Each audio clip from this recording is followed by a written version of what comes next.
안녕하세요. 원재쌤과 함께하는 문법 특강 의문편 두 번째 시간입니다. 오늘은 의문의 변동에 대해서 알아보는 시간이 되겠습니다. 자, 의문의 변동은 크게 네 종류가 있어요. 교체, 첨가, 탈락, 축약이 있는데 교과서에는 이 영역별로 아주 여러 가지 것들이 나오거든요. 근데 그런 것들을 다 외울 수는 없고 음운 변동 현상을 파악하는 그 기본 틀에 대해서 이번 시간에 알아보고 그리고 구체적인 연습을 몇 번 더 해보도록 하겠습니다. 다만 음운 변동의 종류에는 교체, 첨가, 탈락, 축약이 있다. 이 정도는 외워주셔야 됩니다. 거기다가 교체는 음운의 개수가 변화가 없다. 첨가는 하나 늘어난다.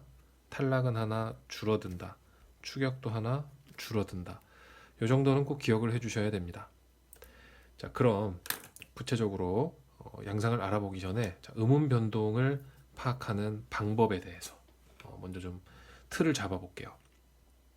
자, 어떤 단어든지 맞춤법에 맞게 쓰죠. 맞춤법에 맞게 쓰는데요.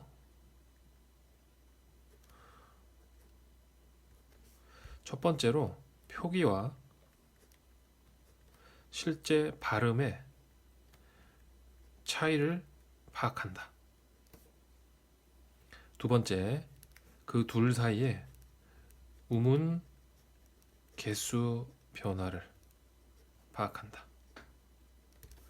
그래서 그걸 바탕으로 똑같다면 교체일 것이고 늘어나면 첨가, 줄어들었으면 탈락이나 축약 중에 하나겠죠. 그래서 변동의 유형을 결정한다. 그 다음에 이 변동의 원인과 결과를 생각해서 이 음운 변동 현상의 구체적인 이름을 파악한다. 이게 음운 변동 파악의 순서라면 순서 또는 그 어떤 방법이라고 할 수가 있습니다. 그럼 구체적으로 예시들을 통해서 한번 살펴보도록 할게요. 자, 변동의 파악을 예시를 들어볼 텐데요. 자, 부엌이라는 단어가 있습니다. 자, 요거를 발음하면 부엌 이렇게 발음하지 않죠. 부엌이라고 발음하게 됩니다. 자, 요 변동 파악 순서에 따라서 첫 번째 표기와 발음의 차이가 뭐가 있죠?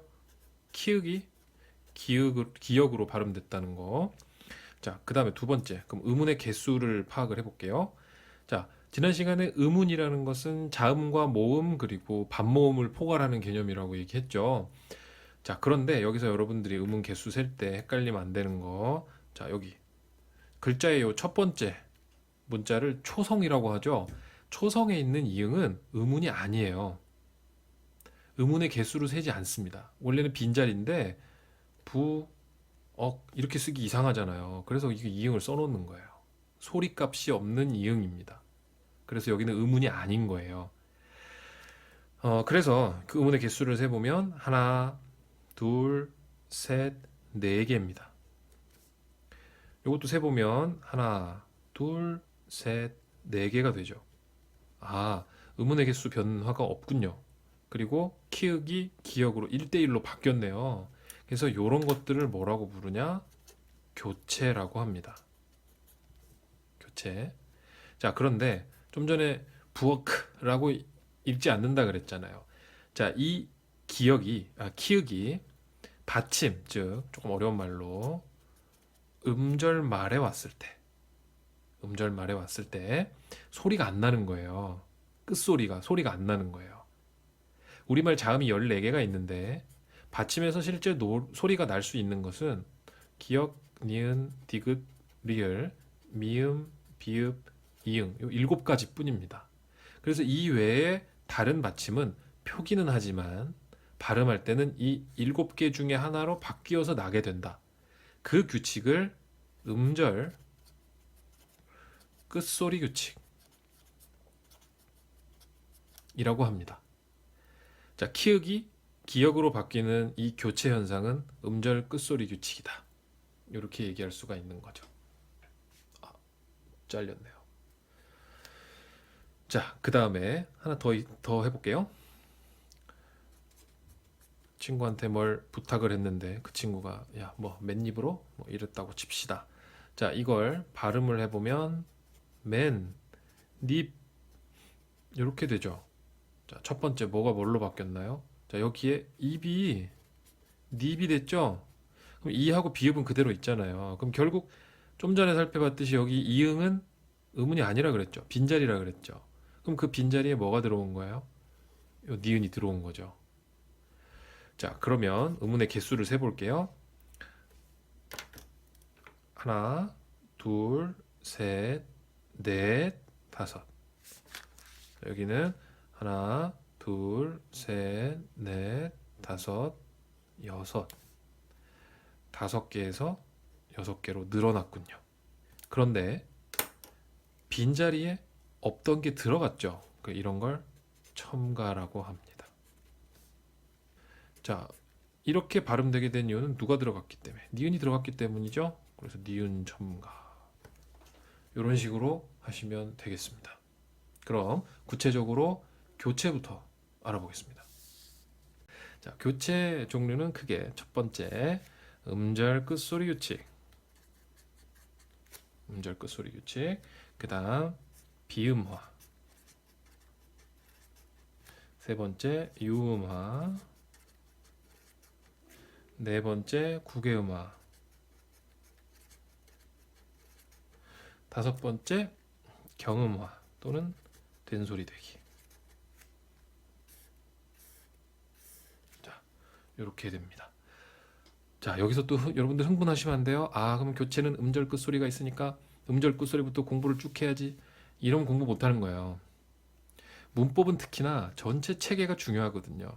아, 전체적으로 이렇게 구성되어 있구나를 먼저 확인을 한 다음에 개별 현상으로 들어가야 그래도 전반적인 공부가 되는 거죠. 자, 그럼 첨가에는 뭐가 있느냐? 니은 첨가, 반모음 첨가. 탈락에는 3개 있어요. 자음군 단순화. 다음 자음 탈락, 모음 탈락. 그 다음 축약에는 격음화. 이렇게 됩니다. 뒤로 갈수록 단순해지죠. 그럼 내가 시간이 없다. 음운 변동 공부한 티를 내고 싶다. 그럼 뭘 보면 되겠습니까? 그렇죠. 축약. 이런 순서부터 거꾸로 가면 훨씬 뭔가 공부하는 것 같고 좀 4개의 챕터 중에 하나는 정복한 것 같고 막 그런 느낌이 들겠죠. 그럼 실제로 거꾸로 한번 해볼까요? 자, 이 격음화는요. 우리말로 풀이를 하면 거센 소리 되기입니다. 어제 배웠죠? 여기 화가 붙는 것은 이게 아닌데 되는 거, 이런 걸 화라는 글자를 붙여서 표현한다 그랬죠. 거센 소리가 아닌 애들이 거센 소리가 되는 거예요. 그럼 어제 우리말 파열음의 종류를 또 3가지로 나눈다 그랬죠? 파열음 대표적인 거 뭐 있다 그랬어요? 파도 치는 바닷가, 비읍 디귿 기역이죠. 자, 그럼 비읍이 예사 소리야. 그러면 이 비읍 계열의 된 소리는 쌍비읍, 거센 소리는 피읍이겠죠? 그러면 얘네 둘 중에 하나가 이렇게 된다는 얘기 아니에요. 거센 소리 되기라는 것은. 자, 그런데 이 된 소리가 거센 소리로 바뀌는 경우는 없고요. 예사 소리가 거센 소리로 바뀌는 경우, 그런 걸 거센 소리 되기라고 합니다. 누구랑 만났을 때? 히읗이랑 만났을 때. 누가? 예사 소리들이. 자, 앞에 오든 뒤에 오든 관계없어요. 앞에 오든 뒤에 오든 관계없지만, 자, 얘랑 만나서 뭐가 되냐? 비읍은 피읍, 디귿은 티읕, 기역은 키읔, 지읒은 치읓이 됩니다. 자, 예시는 교재 186페이지에 나와 있어요. 그건 보시면 이해가 될 겁니다.